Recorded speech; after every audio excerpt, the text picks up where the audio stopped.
Don't come to my graduation. It's just for family and real friends, she said after I paid her tuition, so I walked away without a word. Now her family knows everything, and she's begging me to talk. Hey viewers, before we move on to the video, please make sure to subscribe to the channel and hit the like button if you want to see more stories like this. Thanks. When Madison and I first started dating, she was in her second year of college, juggling 2 part-time jobs and barely keeping her head above water.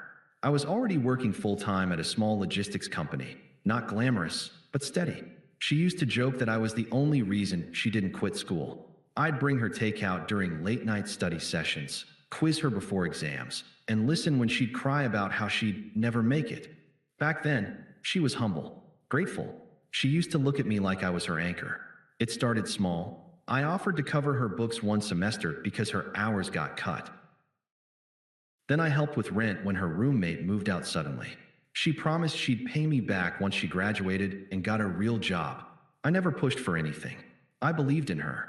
When her tuition balance came up short the following semester, she broke down on the phone, saying she couldn't afford to continue. I wired the money that same day. She called me crying, telling me I was the best thing that ever happened to her. At the time, it felt like love. Looking back, it was probably convenience. By her final year, Madison started changing. The girl who used to talk about our future now talked about her career, her network, and her image. She started dressing differently, talking differently, surrounding herself with people who made her feel important. At first, I thought it was just growth. She was finally confident, finally proud of herself. I wanted to be happy for her, but something about it didn't feel right. She stopped asking how my day was. When I'd mention my own work struggles, she'd just say, "You're fine. You're good at what you do," and change the subject back to her internship or some professor she wanted to impress. The first real crack showed during a dinner with some of her new classmates. They were talking about their post-graduation plans, jobs in big cities, internships abroad, and someone asked me what I did. I told them I managed supply chains for a regional company. Madison laughed a little too quickly and said, "Yeah, he's the practical one. Keeps me grounded." The tone stung, like I was a prop, not a person. On the drive home, I tried to shake it off. Me? That was kind of weird, huh? Felt like I was the odd one out. Madison? Oh, come on. They're just from different circles. You don't have to take it personally. Me? You laughed at what I do for work. Madison? It's not like that. You know I appreciate you. I can't wait to be done with school and move forward. You wouldn't understand the pressure. That last line stuck with me. I started realizing she only called when she needed something. Help proofreading a paper, a ride, money for some last-minute supply. If I didn't pick up, she'd send 3 texts in a row, followed by a "never mind, I'll figure it out." Then, when I'd finally called back, she'd act like nothing happened. As graduation approached, I thought maybe it was just stress. Finals, job interviews, trying to figure out her next step. It made sense. I told myself once she crossed that stage, things would calm down. We'd celebrate together, take a trip like we always talked about. But deep down, something told me that the girl I'd helped build her dream life wasn't planning on bringing me with her into it. A week before Madison's graduation, I was more excited than she was. I'd already taken the day off work, picked out a suit, and even bought her a small bracelet with her initials engraved, something she could wear as a reminder of how far she'd come. That Friday night, I drove to her apartment to drop off dinner. She opened the door halfway, like she wasn't expecting me. "Madison, oh hey, you should have texted first. I'm kind of in the middle of something." Me? "Yeah, sorry. Just brought you some food. Thought you could use a break." "Madison, thanks. Just leave it on the counter, okay?" There was a guy's voice in the background, familiar, but not someone I knew well. One of her classmates, maybe. I didn't ask. I just set the bag down and said goodnight. That night, I couldn't shake a strange feeling. It wasn't jealousy. It was something colder, like I was watching myself fade out of her life in real time. A few days later, she called. Her tone was light, casual, like she was reading from a script. "Madison, hey, so about graduation." Me? "Yeah, I've been looking forward to it." Madison, "Right, so, please don't take this the wrong way, but I don't think it's a good idea for you to come." At first, I thought she was joking. Me, what? "Madison, it's just for family and, close friends. It's kind of a small thing." Me. Family and real friends, right? Madison. Oh my God, don't make it sound like that. It's just, you wouldn't know anyone there. And I don't want to explain things to people or make it awkward. Me. Explain what exactly? Madison. That my boyfriend isn't in school or that you help me financially. It's not a big deal. I just want to keep things simple. Her words hit like static. There was a long silence before I said, Me? Got it. Madison, please don't be weird about this, okay? You know I care about you. Me. Sure. Have a great day, Madison. And that was it. No argument. No guilt trip. No raised voice. I just hung up. Then I sat there in my car for a while, watching the screen dim on my phone. That night, I packed up the few things I'd left at her apartment: a hoodie, a charger, a photo of us from her sophomore year. I didn't leave a note. I didn't text her. She wanted a graduation without me, so I gave her exactly that. On the day of her ceremony, I went to work like nothing happened. Around noon, my coworker, Jake, glanced at his phone and said, Hey, isn't your girlfriend graduating today? Not anymore, I said, and went back to my spreadsheet. That evening, her Instagram flooded with photos. Madison in her cap and gown, holding flowers, smiling with her classmates. The caption read, I did it all on my own. I remember staring at those words longer than I should have. I didn't feel angry, just tired. So I did the one thing she never expected me to do. I said nothing. I didn't like, comment, or call. I just disappeared quietly from her followers list, her messages, and her world. At the time, she probably thought she'd won. But silence has a way of echoing louder than any argument, and soon, that echo would find its way back to her. The week after her graduation was quiet. Too quiet. No texts, no calls, no explanations. It was like she'd erased me along with her student debt. I thought maybe she'd reach out, at least to say thanks. But she didn't. So I filled the silence with work. I started taking longer shifts, spending more time at the gym, cooking at home instead of ordering out. It felt strange at first, living without checking my phone every 10 minutes for her name. But after a while, the quiet started feeling like peace. Then, about 2 weeks later, I got a call from a number I didn't recognize. It was her mom. Mrs. Parker. Hi, this is Madison's mom. I hope I'm not bothering you. Me. Not at all. Everything okay. Mrs. Parker. I just wanted to say thank you for everything you did for her. Me. I'm not sure I follow. Mrs. Parker. She finally told us. About the tuition, the rent help, the books. We had no idea you'd been helping that much. I stayed quiet. She sounded almost embarrassed. Mrs. Parker. We're honestly shocked. We thought she'd gotten scholarships. I guess we believed what she wanted us to believe. Me. She worked hard for her degree. I just try to make things easier. Mrs. Parker. You were far too kind to her. I'm sorry she treated you that way. She paused, then added, Her father's not speaking to her right now. He's furious. After the call ended, I just sat there. I hadn't said anything to anyone. So she must have confessed, maybe out of guilt, maybe because the story didn't add up anymore. Either way, her perfect image was starting to crack. A few days later, one of her classmates, a guy named Aaron, messaged me on Instagram. We weren't friends, but I remembered him from the dinner. Aaron, hey man, don't mean to stir things up, but Madison's been saying some weird stuff. She told people you were obsessed with her and tried to control her finances. Just thought you should know before rumors spread. I laughed. It was such a predictable move. She'd gone from pretending I didn't exist to painting herself as the victim. But this time, I didn't take the bait. Me. Thanks for the heads up, man. I'm good. And I was. For the first time in years, I didn't feel like I owed her anything. Not an explanation, not a defense, not even a reaction. Meanwhile, the fallout hit her faster than I expected. Mutual friends started messaging me, saying things like, Did you really pay her tuition? Or, she's telling people a totally different story. I just said, believe whatever you want, and left it at that.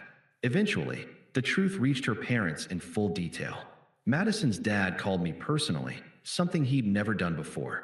Mr. Parker, son, I just want to say you're a better man than I ever was at your age.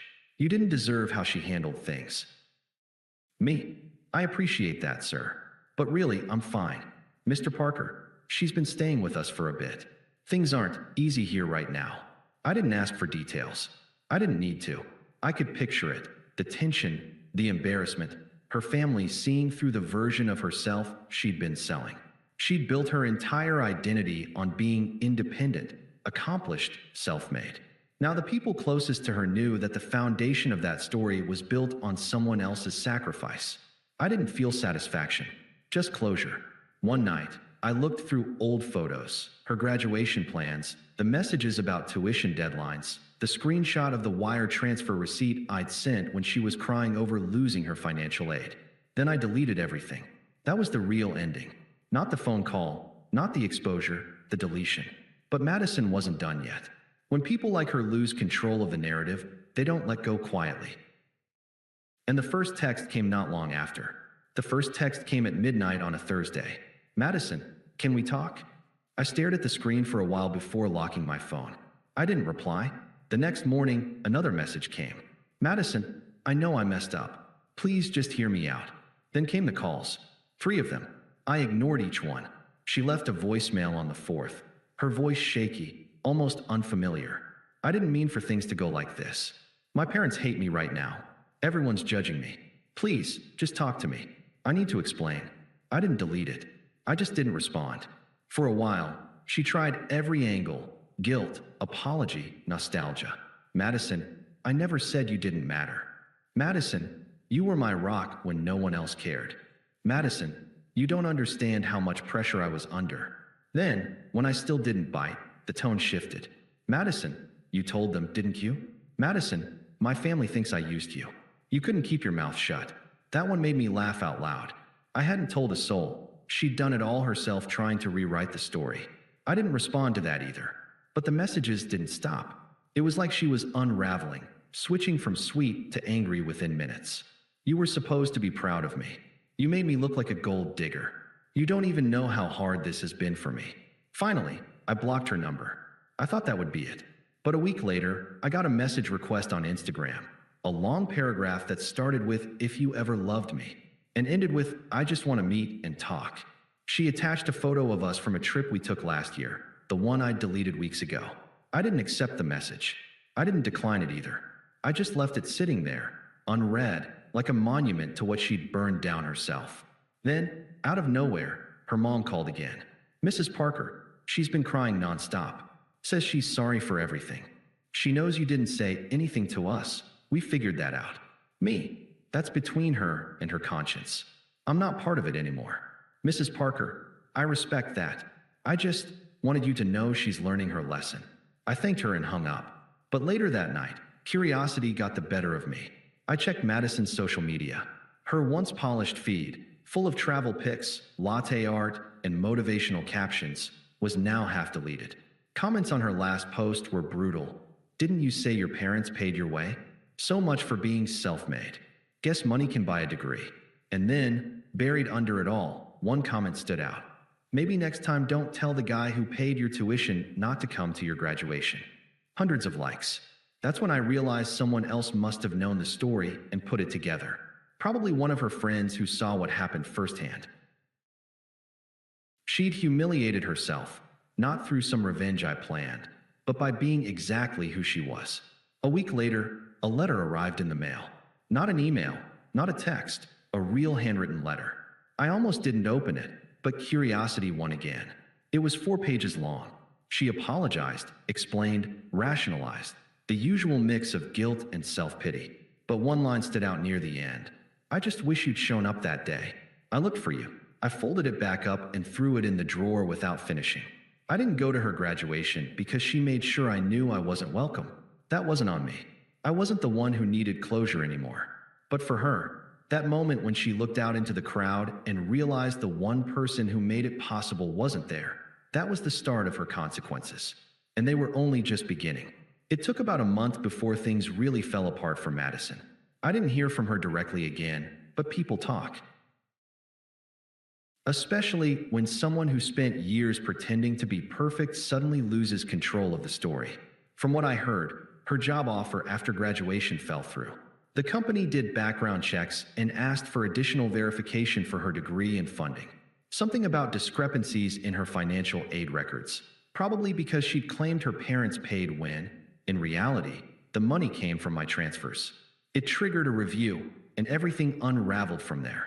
Her parents, furious and embarrassed, stopped helping her financially. Her dad even made her move back home until she got her life together. She lasted 2 weeks before moving in with a friend from her program. That friend, by the way, was the same one who apparently told everyone what really happened. Meanwhile, I was fine, better than fine. Work was going great. I just finished a project that landed me a promotion and a solid raise. I used some of the money to finally take the vacation we'd always talked about. The one to Seattle she kept putting off because it wasn't a priority right now. I went alone, walked through Pike Place Market, took photos of the skyline, and realized that peace doesn't need to feel dramatic. Sometimes it's just the absence of someone constantly making you feel like you're not enough. One night during that trip, I got a message from a mutual friend, Jenna. Jenna, hey, not sure if you care, but Madison's been telling people she regrets everything. She even said you were the only real person in her life. I didn't reply, but I couldn't help but feel something. Not sadness, exactly. Just a deep, quiet confirmation that walking away had been the right choice. When I got back home, there was one last piece of fallout. A text from a new number. Unknown. I know I don't deserve to ask this, but I really need to talk to you one last time. Please. I didn't respond. A few hours later, another message came. My family barely speaks to me. Everyone knows what I did. I wish I could undo it. I wish I'd invited you. I wish I'd treated you like you mattered when you actually did. It wasn't cruel. It wasn't manipulative. Just tired. Defeated. That was the first time I felt sorry for her. Not because she lost me, but because she'd finally realized that not everyone sticks around when you show them who you really are. I deleted the messages without replying. Not out of spite. Out of finality. A few weeks later, I ran into her mom again at the grocery store. She looked exhausted but managed a small smile. Mrs. Parker, you look well. Me, yeah, I'm doing good. You, Mrs. Parker, we're getting there. Madison's learning things the hard way. I just wanted to thank you again for not adding fuel to the fire. You handled this better than most would have. I nodded. Sometimes silence says enough. She smiled sadly. She knows that now. That was the last time I ever heard her name in conversation. Now, whenever I think about everything, the tuition, the graduation, the texts, it doesn't sting anymore. It just feels like something that happened in another lifetime. She said I wasn't family or a real friend. Turns out, she was right. Family and real friends don't treat you like that. So I stopped trying to be one. And for the first time in years, that decision gave me something no degree ever could. Peace I didn't have to pay for. Thanks for watching. Make sure to subscribe to the channel and hit the like button. What do you think about this story? Share it in the comments.